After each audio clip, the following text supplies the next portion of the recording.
American families. What do we have in common? How do we differ and why? What are the factors that make us thrive or fall into poverty? How do our parents' occupations, neighborhoods, and other factors influence our success? For 50 years, the Panel Study of Income Dynamics, or PSID, has been exploring these and other questions to help better form public policy and improve our quality of life. PSID is the longest running nationally representative panel survey, which is a longitudinal survey in the United States. We follow families. We'll follow their children, their children's children, their children's children. In fact, I think we have some families that have 7 generations in the PSID. It began in 1968, the year Martin Luther King Jr. was assassinated, and the Vietnam War had no end in sight. But there was another war going on. President Lyndon B. Johnson's War on Poverty. This administration today, here and now, declares unconditional war on poverty in America. To help better understand the dynamics of poverty and the effectiveness of its new programs, the Johnson administration's Office of Economic Opportunity approached researcher Jim Morgan at the University of Michigan's Institute for Social Research to help implement a study. Frank Stafford joined Morgan's team as a doctoral fellow and is still doing work on the study today. The idea was to find a way to get a nice, random, well-designed sample of poor people. And it turns out that isn't so easy. There was a lot of work around this building to decide what was the best way to do this and how do you refresh the sample so it doesn't become out of date. The team developed an innovative panel study design that would follow the same families year after year instead of selecting new random samples each year. The study soon became an invaluable resource to many researchers and began to produce a number of groundbreaking new findings. The first important finding was that in one year a family could be in poverty, but the next year they could be out of poverty, and that there were many transitions into and out. The news experts were convinced without any evidence that there's this persistent culture of poverty. Nobody gets out. This was a hallmark finding, which is still true today. As American families and the economy have changed over time, so has the study. Despite budget cuts and changes in funding sources, the survey has continued to expand its scope, adding expanding questions on health and life satisfaction, as well as supplemental studies on child development, the transition into adulthood, disability, and well-being. Same-sex couples and recent immigrants have also been added to ensure the survey remains representative.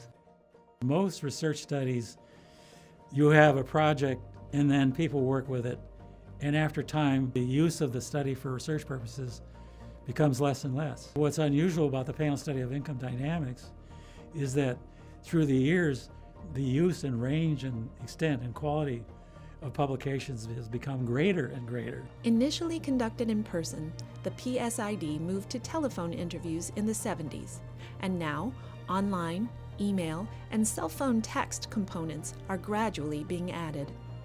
Other changes in technology have allowed the survey to become more searchable and better connected to other data sources such as the U.S. Census, making it even more valuable to its users. We continue to innovate and we really try to be in touch with our data users.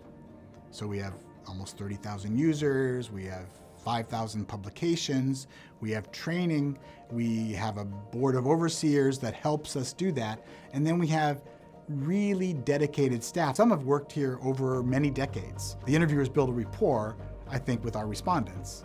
And some of the respondents who've been in the surveys for so long are excited, yes, I've been waiting for your call. So we get 93, 94% of the people who we interviewed 2 years ago interviewing again. So we have a lot of continuity in staff. We have a lot of continuity in data users. We have a lot of continuity in the respondents. PSID's continuity is in no small part due to the foresight of its first director, Jim Morgan, whose innovative study design and unique leadership style led the PSID to go from what was originally intended to be a 5-year study to a 50-year study that is continuing today. I would say he was miles ahead of his time. They wanted everybody, not just the PhD team, but the support staff, He engaged in almost everything we decided. He was an independent thinker. Novel thinking continues to be a hallmark of PSID researchers who are examining the effects of income volatility, neighborhoods, and even cousins on social and economic well-being.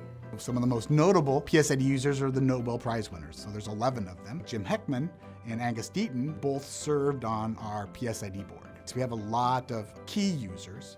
We've also won awards from the National Science Foundation. NSF gave awards for the Nifty 50. So when they turned 50, they said, oh, well, PSID is one of the key accomplishments that NSF had funded. And again, when they turned 60, we were a part of their celebration. The impact of PSID has been global and has inspired similar studies in the UK, Germany, and beyond.